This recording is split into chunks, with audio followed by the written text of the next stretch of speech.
Welcome to ECN Trade Daily Video. Before we begin, it should be noted that any advice is of a general nature only and that your personal circumstances have not been taken into consideration. Hello everyone, my name is Rob Clayton and thank you for joining me. Markets were in a somewhat whipsaw price action once again overnight as the dollar index, which measures the greenback strength against a basket of 6 major currencies, dropped from the 107 level, which was around the 11-month highs, and back towards 106.45. This gave opportunity for some of the other markets with a little bit of divergence we can see for the Australian dollar. Along with that, we did bounce off the key level, which was at 62.80. Now puts a slightly firmer step in today's price action. Therefore, we could see a rise up towards the region of 63.5, but that's minor, with firmer resistance seen at 63.90 and reassess from there. There's still a lot of work to do to get out of this bearish trek. Nevertheless, the rebound has put a little bit more encouragement towards the upside. The euro also found a bit of comfort overnight as the bulls returned and rebounded pretty much off that lows around 104.5, with the base holding around 104.15. In light of the pattern, clearing the minor resistance of 105.10 now puts a slightly firmer step on towards 105.65, and with the downtrend seen around 106.95. In view of the pattern, still remember this week the market's still likely to be somewhat whipsawed, as we still have Christine Lagarde from the European Central Bank speaking, and also we have the non-farm payrolls numbers as well. So the market is not quite settled as of yet, but with the bullish divergence kicking in with the current price action, does give a bit more comfort to see the market rise at least towards the region of 106 and reassess.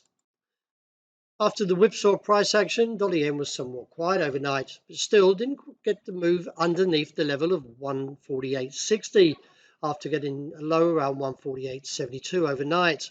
I would like to see a close under there to give further confirmation to the bear case, although the technicals have broken down when we view the RSI and the MACD. So therefore, I still believe the market could actually take another challenge towards its bottom side. A break there would open the way towards 146 and maybe down towards the base that's seen around 144.5.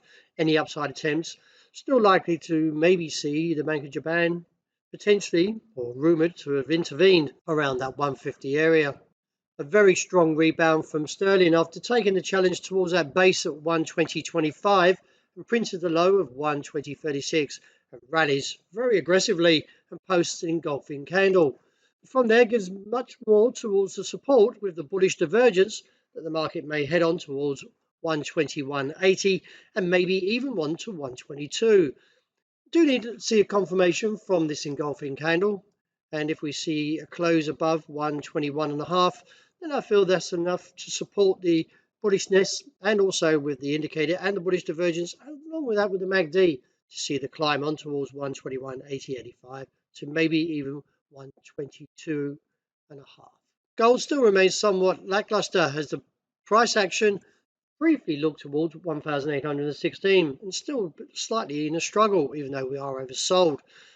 I feel the market needs to break the level of 1,800 to get a further move down to the objective of 1,770. However, with still posting negative candles, still puts the downside at risk, but I find the market may be picking up small bids now towards that 1,800 as the dollar has pulled back a little bit.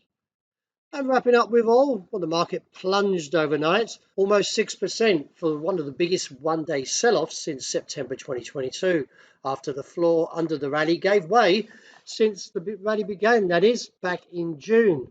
And from there, the market is now looking possibly, because we've taken out the level, which I felt may hold at $85, is now looking towards the next downside target, which is seen at $81 a barrel. Reassess.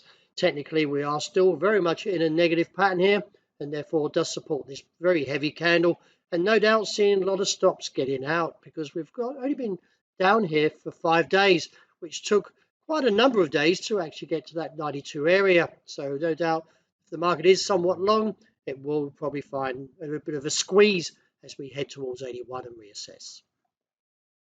Well, that's a wrap. Thank you very much for joining me, and as always, look out for the intraday report, and I hope you enjoy the great start to the day.